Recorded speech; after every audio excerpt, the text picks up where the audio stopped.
Ayan. So, kung saan labit. So, once again, after the product, bago nyo simulan yung marketing plan, unang-unang importante gawin ninyo is paintindi nyo dun sa mga kausap nyo yung reality. Kung bakit niya kailangan yung business natin. Paunawa nyo sa kanya kung bakit niya kailangan gawin to. Okay? So, ganito lang. Ito yung tinatawag na mind setting. Okay? Sabihin nyo na sa kanya yung realidad.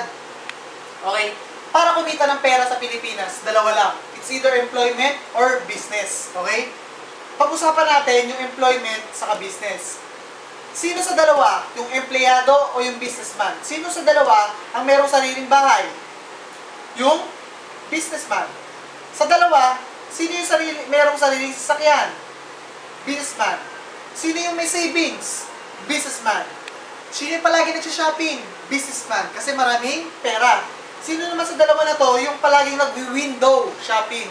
Yung empleyado. So, tumama rin pala. Sino sa dalawa yung nakikipagsiksikan sa MRT? Kahit yung may katabi, may putok, tinitiis. Yung empleyado. Sino sa dalawa yung napakasipag? Pumapasok ng alas 6, umuwi ng alas 5 ng hapon, pero wala namang natitirang sweldo. Yung employment. Sino dito yung ang tagal-tagal ng trabaho? 50 years ng buhay niya, inubos sa trabaho, pero walang natitira. Employment. So guys, kung tatanungin ko kayo, ano mas gusto nyo? Empleyado o businessman? So, businessman. Okay? So bakit? Pag nag-empleyado ka, 10,000 per month ka lang. Okay? So kahit mag-tumbling ka, simula EDSA hanggang monumento, kung 10,000 per month, 10,000 per month ka lang. Okay? Ang malupit niyan, pag-usapan natin, kunyari, single ka, wala kang asawa, 10,000 per month ka. Di ba yung 10,000 per month, may tax yan? So babawasan natin ng 1,000.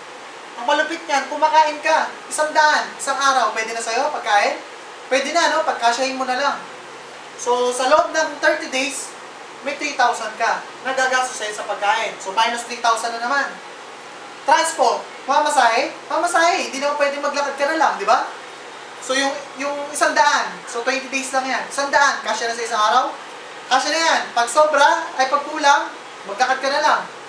Okay? 2,000 minus 2,000 sa transpo. Yung electricity, yung tubig, yung renta sa bahay, pag sama-samahin na natin. Siyempre, hindi ka naman siguro nagde-jumper lang. Di ba? So meron ka binabayaran tubig, electricity, sa renta sa bahay. Sabihin natin 3,000 na lahat yan. So minus 3,000 na naman. Naglo-load? May cellphone? O nakikitext lang? Malamang may load ka. Minus 500 na naman. Good news! Yung 10,000 mo na pinagtrabahuan mo ng isang buwan, natira, 500. Itong malupit. Magkano sweldo ng katulong? Ang sweldo po ng katulong is 3,500. Okay? Sweldo ng katulong is 3,500. Yung katulong ba nababayad ng kuryente?